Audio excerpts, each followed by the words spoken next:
Okay, this video is high-fat phony soy burger. Okay, now this is just theoretical, okay? But it's to give you an idea of just how bad these processed foods are. Because they're making soy burgers now. They got a lot of them out there already. And there's tons of processed foods that are similar to this. First of all, the soy, it's high in fat, 37 to 40% of calories from fat.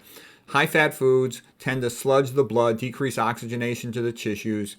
When you sludge the blood, make it thicker, increase blood viscosity, you tend to cause hypertension. It tends to be atherogenic. High-fat diets are diabetogenic, increased risk of diabetes. GMO soys typically processed with hexane, a neurotoxin, to make you stupid. And I'm getting at it. The reason I'm going through all this is most Americans, by the time they reach 55 years of age, they're fat, sick, and stupid. By stupid, I mean they're cognitively slow. So all you got to do is avoid these foods. And it's just, when you look at these foods closely, it's so obvious.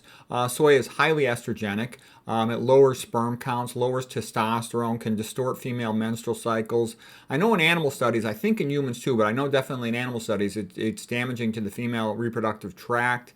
I wonder if it confuses kids on gender and sets them up to be castrated by the public schools. It increases insulin-like growth factor. Isolated soy proteins, according to Dr. McDougall, will increase insulin-like growth factor even more than animal proteins, and you worry about that being an increased risk of cancer. Most of the soy that's eaten is GMO. GMO is not a necessary thing. The yields from organic farms are just as good. I have a paper on that in a separate lecture, and I think that what that's largely about is an attempt to control the food supply. These big corporations, they want to control the food supply, and by having the GMO products, which the farmer is forced to buy the seeds every year, then the farmer is forced to obey them. Rather than the farmer normally should just collect their own seeds. Okay, glyphosate's a typical herbicide sprayed on soy. It's a highly toxic herbicide. It's antimicrobial and increases the risk of leaky gut. Increased leaky gut increases the risk of postprandial endotoxemia.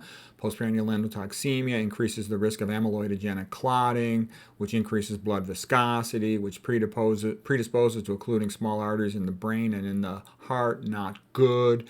It increases the risk of fatty liver, which means it increases the risk of diabetes. There's some claim that they think it's cognitively damaging in children. There's a bunch of papers on that. In the water, there's routinely in tap water, there's F- neurotoxin. It's also toxic to the male reproductive tract. Again, something to lower fertility. Aluminum is in the water as a clarifying agent, which paradoxically, throwing metal in the water clarifies it by binding things to it, but it's a major, major, major neurotoxin.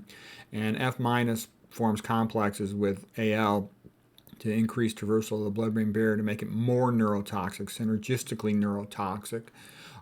They both lower fertility.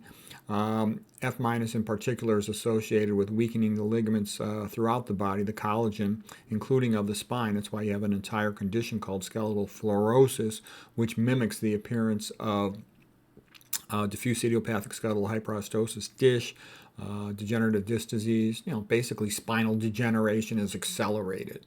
There's entire communities that have endemic fluorosis, like in India, where the fluoride is very high in their drinking water, and they have tons of problems, causes accelerated aging. Okay, then in the food, processed food, you don't want it to spoil. Fast food, you don't want it to spoil. It can sit on that shelf a long time, so they put a lot of mold inhibitors. Well, mold inhibitor is another way of saying fungal inhibitor, and fungal inhibitor is another way of saying chemicals that very often routinely are mitochondrial inhibitors. And if they're getting access across the blood-brain barrier, then they're neurotoxins. Okay, great. Who wants that? Estrogenic preservatives, super common. And you guess what? They're anti-fertility. What is a birth control pill? Typically ethinyl estradiol, EE2, okay? And because a woman's estrogen levels are high when she is pregnant, so tells her ovaries not to ovulate. Not good.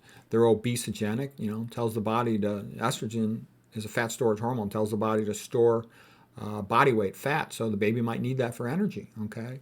Estrogenic preservatives are potentially increasing the risk of breast cancer, especially like deodorants used in the armpit, the axilla, with shared lymphatics to the upper outer quadrant of the breast. Uterus endometrial cancers are also estrogen sensitive, and so are prostate. The prostate's like the male equivalent of the female uterus. So I wouldn't be using those chemicals. I don't use them. Only thing I have in my entire bathroom is a transparent bar of soap with the fewest fewest chemicals possible. I don't even use shampoo, none of that stuff. Deodorant is for low IQ people, for chumps. You know, you walk in a room and say, hey, how you doing? You don't need to, nobody cares about your armpit. If somebody's sniffing in your armpit, they already like you. You don't need to worry about it. Okay, in the bun, you know, to sweeten up the buns on a soy burger, there's typically MSG, monosodium glutamate, or MFG, manufactured-free glutamate. And those are excitotoxins, which are neurotoxins. You know, I wouldn't eat anything with MSG in it or MFG. What else? The high fructose corn syrup is typically used to sweeten it. That comes from corn, high fructose corn syrup, typically GMO. Who knows the significance of GMO? That's not really known. Who knows what DNA damage is spliced into those things or whatever else might be. And again, I believe this is for control of the food supply, and I don't think it's in the individual, the pros, the public's best interest. This sweetener is quite often contaminated by HG, which is mercury, because it's, you know, processed through a chloralkali vat. Not good. It's typically sprayed with the herbicide atrazine. Well, gee, guess what? That's the one that turns the male frogs into female frogs. Who knows? Maybe it'll help confuse kids about gender, get them castrated at the public schools. It's also a mitochondrial inhibitor. Great. So that means it lowers your energy and makes you female-like, you know, turning the whole country into gynocracy, wussified.